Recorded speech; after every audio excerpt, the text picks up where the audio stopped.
I mean, this Wagner group is operating under these different various countries, operating under these different various laws without an official tie to Putin and its Russian resources, but yet nevertheless a clear tie to Russia and its massive amount of resources, where it performs these so called deniable activities. Again, the Wagner Group is suspected of human rights abuses in several countries on several continents.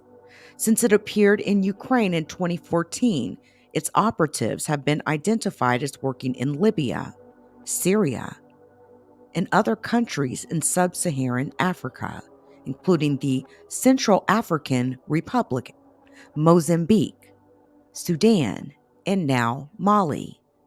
They ally with embattled political and military leaders who can pay for their services in cash or with lucrative mining concessions for precious minerals like gold, diamonds, and uranium. And according to interviews that have been conducted by dozens of analysts, diplomats, and military officials in Africa and Western countries, these interviews they go on to talk about these mining operations that the Wagner Group is directly involved in, and by extension Vladimir Putin. They have a growing operation in Africa. The Malayan authorities hailed this attack in Mora as a major victory in their fight against extremist groups, claiming to have killed 203 fighters and arrested more than 50 others, but made no mention of civilian casualties. But they also denied the presence of Wagner operatives, saying only that they have a contract with Russia to provide instructors. However, Russian Foreign Minister Sergei Lavrov, the same man that somehow got an Oval Office meeting with Donald Trump on Trump's first day in office, back when he walked into the presidency, the same man, Sergei Lavrov, said in May last year, 2022, on Italian television that Wagner was present in Mali for a, quote, commercial basis, providing, quote, security services, end quote. Witnesses and analysts say that the death toll in Mora was between 300 and 400 men by their most conservative estimates, with most of the victims being civilians. Now, this was a direct quote. From Monday to Thursday, the killings didn't stop. A tailor working near the market when their helicopters arrived watched the whites and the Malayans kill together. Now, this was something I reported on last year, and I think that video got maybe 20 or 30 views, something like that. Not many. But if you really do some research into the Wagner Group, you'll realize how dangerous this group of people is. Listen, did you know that George Clooney's wife, Amal, she's an attorney, she's a lawyer, human rights attorney. Did you know that her and her husband are both involved in a private operations group that you could almost look at them almost like a private spy group almost. I mean, it's like MI6, but in the private sector. Maybe I'm exaggerating a little bit, but they're involved in very interesting work. And there has been even some very interesting hires by their private company. There's a lot of private military, private watchdog groups, that sort of a thing that's happening in the world. And it doesn't necessarily have to be the area where the things are happening. A lot of these operatives are coming out of London, they're coming out of New York, coming out of big cities and small cities and towns all across. And amazingly, the world, and amazingly, the Wagner Group recruits all across the world. They've been making these public pleas, even, you know, to hire people. Now, here's the latest news. Here's something that just has stunned people, that an ex-Wagner Group commander is now seeking asylum in Norway. He has landed in Norway and he is seeking asylum from the Wagner Group, this group that is known to have committed mass homicides.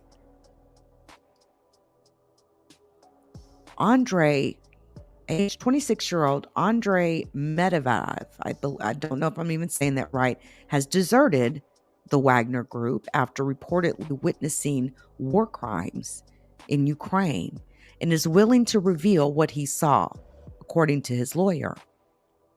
He's an alleged former commander with this Russian mercenary Wagner Group.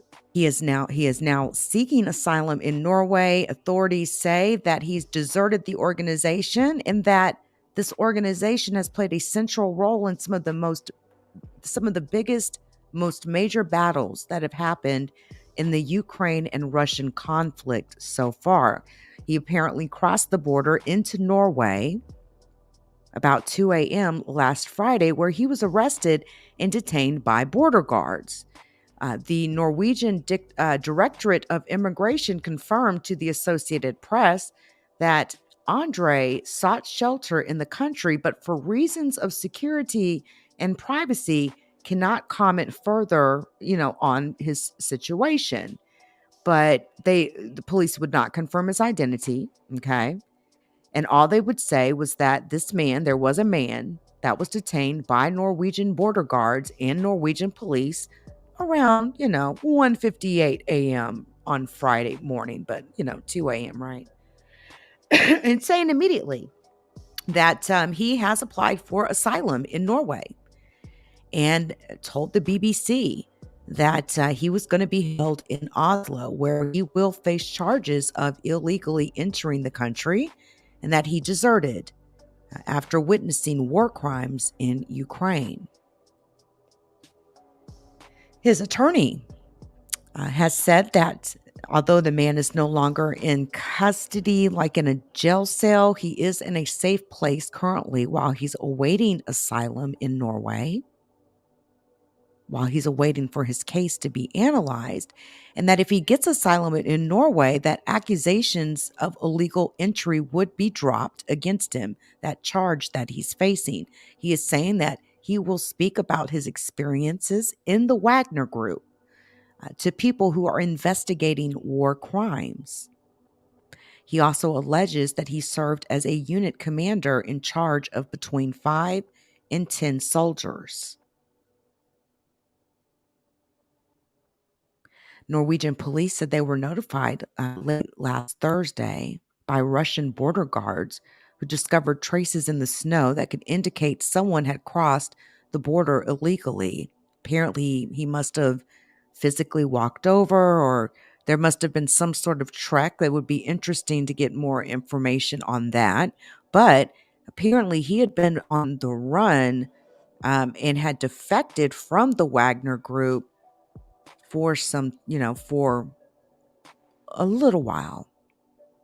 He has told Russian human rights groups that he's ready to tell everything he knows about the Wagner Group, its activities, and its founder, Yevgeny Nuzhin, if I can't say that right, who is a millionaire, an oligarch who has direct ties to Russian President Vladimir Putin. Interestingly, there's a man named Alexander Novany. I don't know if you could call him Putin's nemesis. almost too famous to kill. Has not elite. Okay. Alexei Navalny is a man who has directly challenged Vladimir Putin over the years and has become what some would say a nemesis. He was poisoned just recently. This is after watching him for years speak out against Vladimir Putin on Vice News. He was actually literally poisoned. I want to say it was 2021 or 2022. He was also imprisoned by Vladimir Putin.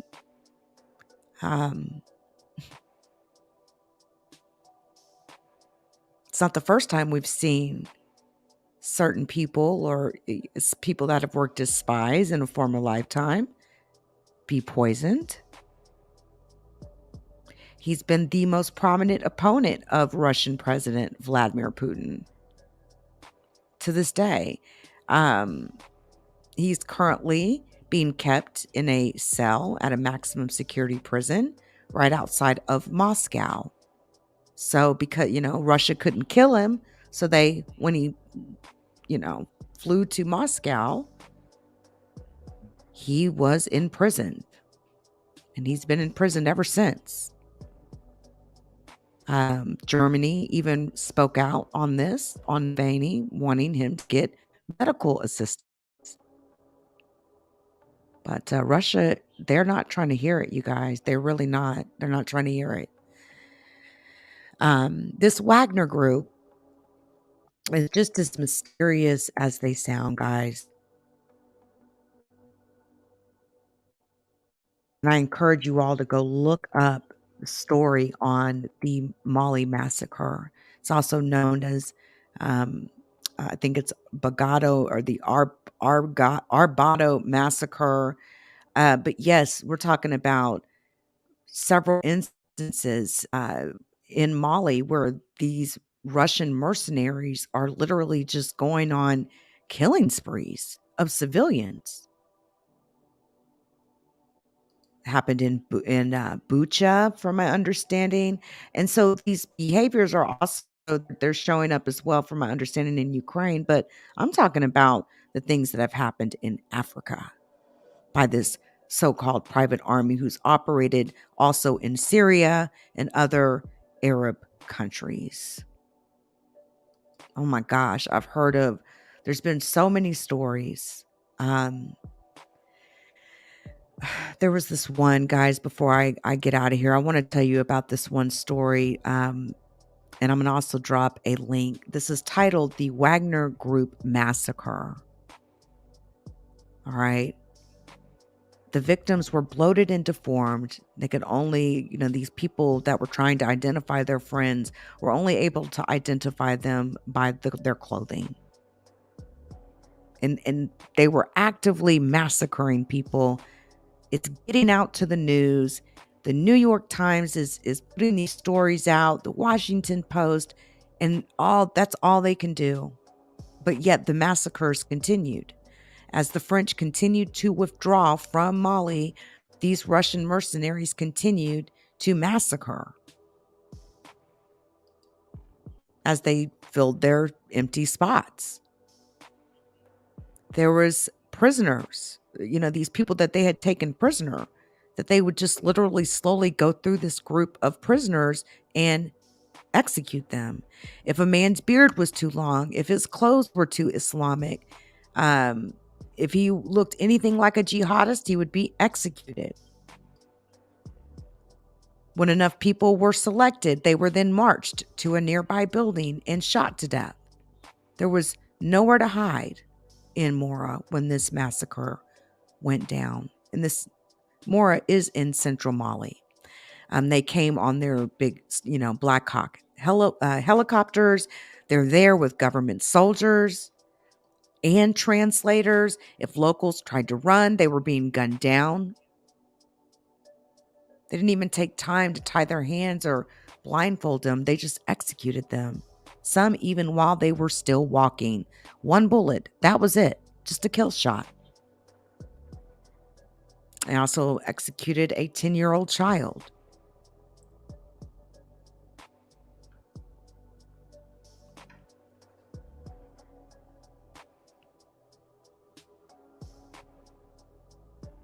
They still have so much to answer for. So it's like, okay, what does this guy really have, right? What does he have on the Wagner Group? Is it something that, America would even be interested in? I don't know. We'll see. Well, this is more so, we're kind of getting to the heart of where world crimes are tried.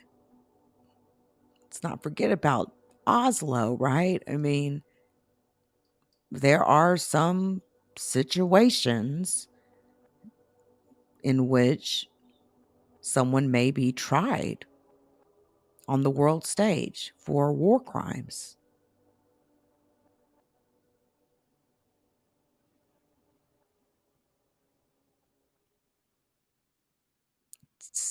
We'll see what happens, guys. So, the other interesting thing, the owner of, or the, I guess it's kind of not really the right word, owner, right? But the leader of this Wagner group, the creator of this Wagner group, which has their current military operations in the Central African Republic, Sudan, Libya, and Mozambique, okay, on top of Mali. That gentleman, Yevgeny Prigozhin, he's also known as Putin's chef. So just, if anyone's wanting to needs to draw an understanding of who he is, he's also known as Putin's chef.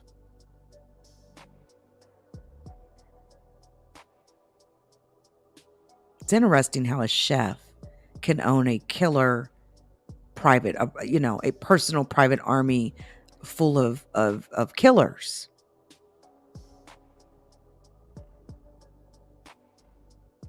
They're actively watching France leave this area, this country, and they literally move in like a group, a chaotic militant group of organized killers.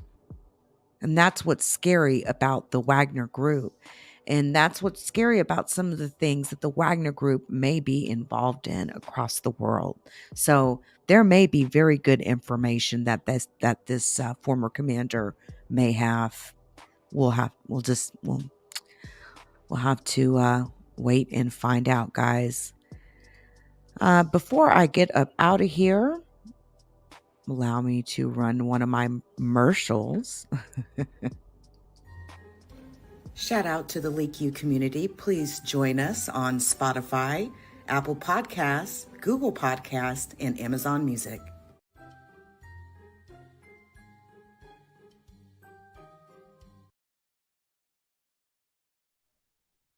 Please hit the like. Thank you.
think what I'm gonna do, so we're just gonna kind of like transition, I guess, into like a part two, I guess. I'm gonna go ahead and play some of my previous content on this topic.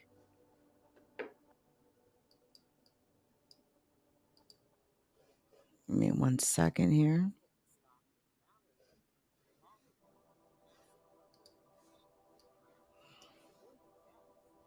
All right, here we go.